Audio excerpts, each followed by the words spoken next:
Hello, my name is Mary Chalmers and I'm a quilt maker from Wilmer, Minnesota. I've been doing this since the early 1970s. And when I started making quilts, we did it almost like our grandmothers. We had no tools, so we found ourselves drawing around cardboard squares and triangles and cutting with our relatively dull scissors, making quilts very much like the old way. In about 15 years, we had every tool we needed to make our life easier. For a long time, I taught machine quilting and I would go around to the guilds in our area and show my quilts. It was inspired by a quilt I saw in a Japanese magazine from about the year 2000. You never get any instructions on how to make the quilt, so I had to come up with the scale and everything on this one. The original one was done in burgundies and grays and was quite dull, but I had help picking out these colors. And I have about 32 different fabrics in the hexagons. What really attracted me to this quilt was the striped background. I had not seen that before, and I totally love this. I saw a picture of this quilt in a book that was published in 1960. It was a needlework book, and the quilt was shown on the bed. And I looked at that quilt for 15 years or so before I tried to figure out how to make it. And I think it was in about 1907 that I finished this quilt.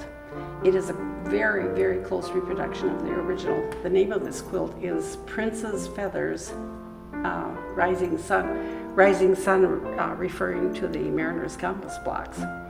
I did everything almost identical to the original, except I added more applique in the finished border. I call this quilt Impresa Wall.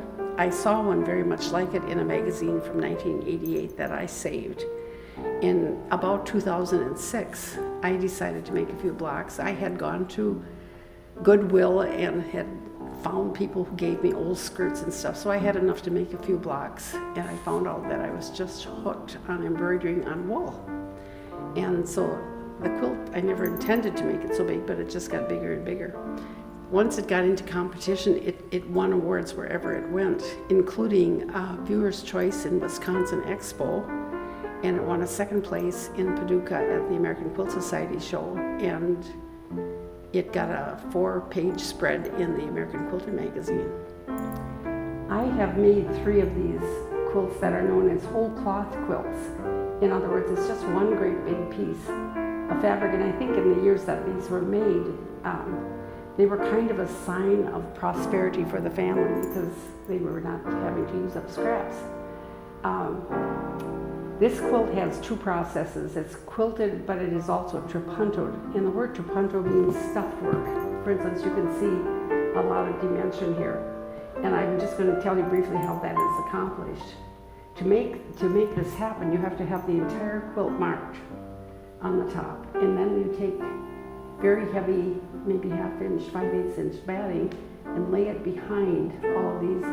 Then you have to kind of stitch with a thread that's going to wash away eventually to hold this on, and then you trim everything out that you don't want to be puffy.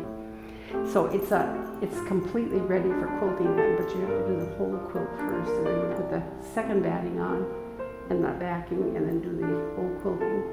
And at the end you have to wash it because it's got little markings plus all this washable thread that you don't really want 2 lines of stitching.